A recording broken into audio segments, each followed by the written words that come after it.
اسی طریقے سے جو لوح قرآنی کے نام سے ایک نقش آتا ہے جس کے اوپر حروف مقطعات لکھے ہوئے ہوتے ہیں، یہ اس طرح کی پکچر ہوتی ہے اور یہ دکان مکان میں لگی ہوتی ہے۔ بعض لوگ جو ہے ناجائز محبت کو ختم کرنے کے لیے ایسے نقش بنا کر دیتے ہیں۔ اسی طریقے سے یہ شعر علی، حضرت علی رضی اللہ تعالیٰ عنہ کے شعر کی شکل جو ہوتی ہے یہ بنا کر دی جاتی ہے، تو ان کا کیا وہ ہے رکھا جائے کہ اس طرح سے کوئی بھی نقش دیے جائے اور ان کو تصویر کی شکل دے دی جائے تو یہ تو اور زیادہ گناہ ہیں، کیونکہ تصویر کی ممانعت اور حرمت تو بہت زیادہ احادیث میں صراحت کے ساتھ آئی ہے۔ لہذا ایسے نقش جو ہے اپنے دیوار پر، اپنے گھروں پر نہ لگائے، یہ برکت نہیں بلکہ برکت اور رحمت والے فرشتوں کو اپنے دکان مکان سے نکال اور باہر کرنے کا ذریعہ ثابت ہوں گے۔ لہذا ایسا کوئی بھی نقش نہ ہو جس میں شرکیہ کلمات ہوں یا پھر اس میں کسی جاندار کی تصویر کے شیپ میں وہ تعویذ لکھا گیا ہو، اس سے مکمل پرہیز کرے۔ اب رہا یہ کہ لوح قرآنی یا دیواروں پر آیت قرآنیہ کو لٹکانے کا حکم، کیونکہ بہت سے مسلمان گھروں میں جانا ہوا، دکانوں پہ جاتے ہیں تو دیکھتے ہیں کہ بہت سے مسلمانوں نے دیواروں پر پلیٹیں اور تختیاں لٹکا رکھی ہیں،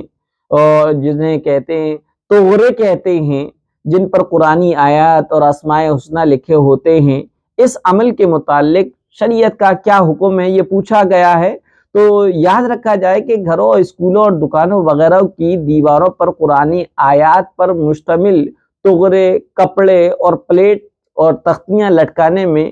کئی قباحتیں اور برائیاں ہیں، جن میں سے ایک برائی تو غالباً وہ یہ ہوتی ہے کہ ان طغروں کو، ان قرآنی تختیوں کو جو لٹکانے اور لگانے کا جو مقصد ہوتا ہے وہ صرف اور صرف زینت ہوتی ہے، دیواروں کی خوبصورتی کے لیے لٹکائے جاتے ہیں، گھروں مکان کو اچھے طریقے سے ڈیکوریٹ کرنے کے لیے لگانا ہوتا ہے، جو یقیناً غلط نیت ہے، کیونکہ اس سے قرآن کریم کا سے انحراف اور قرآن کریم سے پھر جانے کا پہلو نکلتا ہے، کیونکہ قرآن کریم تو بطور ہدایت، بطور عمل اور وعظ و نصیحت اور تلاوت قرآن کے لیے نازل کیا گیا ہے، اس لیے نہیں کہ اس سے دیواروں کی اور گھر مکان کے ڈیکوریٹ اور زیبائش اور تزئین کی جائے۔ دوسری قباحت اور برائی یہ کہ بعض لوگ اسے بطور تبرک لٹکاتے ہیں اور اس کو ضروری سمجھتے ہیں، حالانکہ بطور تبرک جو ہے قرآن کریم کی تلاوت ہے کہ قرآن کریم کی روزانہ مکان میں، دکان میں تلاوت کی جائے، نہ کہ اس کو لٹکانے اور اسے شیلفوں میں رکھنے اور اس کی پلیٹیں تیار کر کے تبرک کے طور پر لگا لیا جائے اور قرآن کریم کو نہ پڑھا جائے، یہ جو ہے بالکل غلط ہے۔ اسی طریقے سے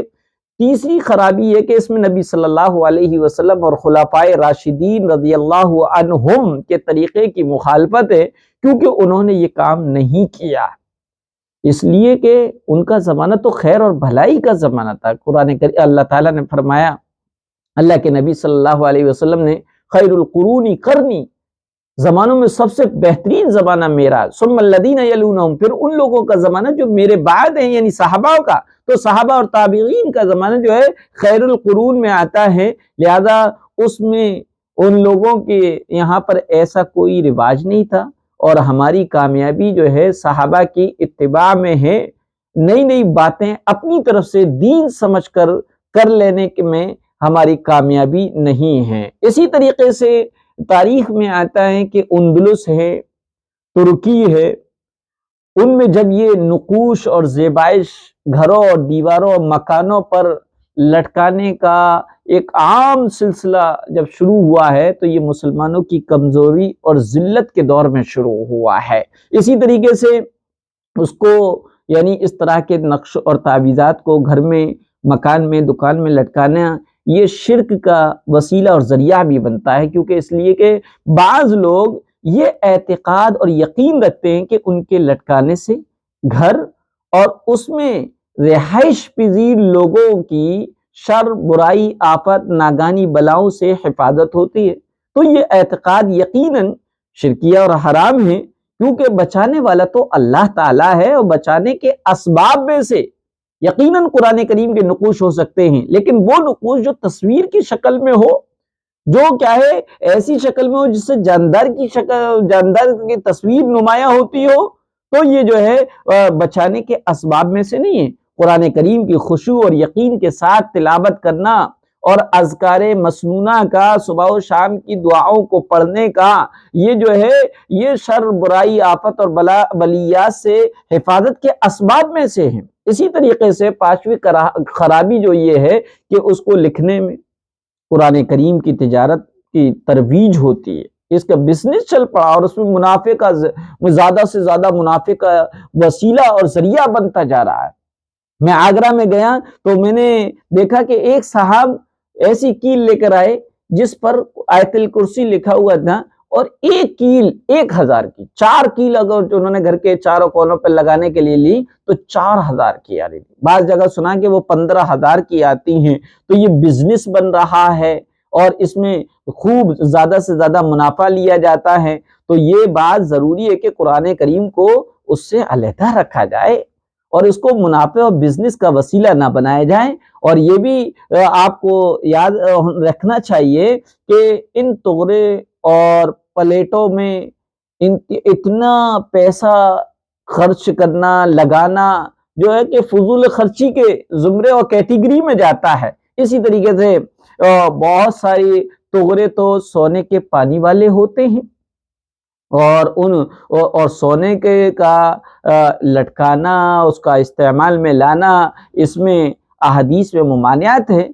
سونے کی استعمال میں لانا اور اس کو لٹکانے کی حرمت بہت سخت ترین احادیثوں میں آئی ہے۔ اور اسی طریقے سے 7ویں قباحت اس میں یہ ہوتی ہے کہ بعض تختیوں اور پلیٹوں میں واضح طور پر اور کلیئر طور پر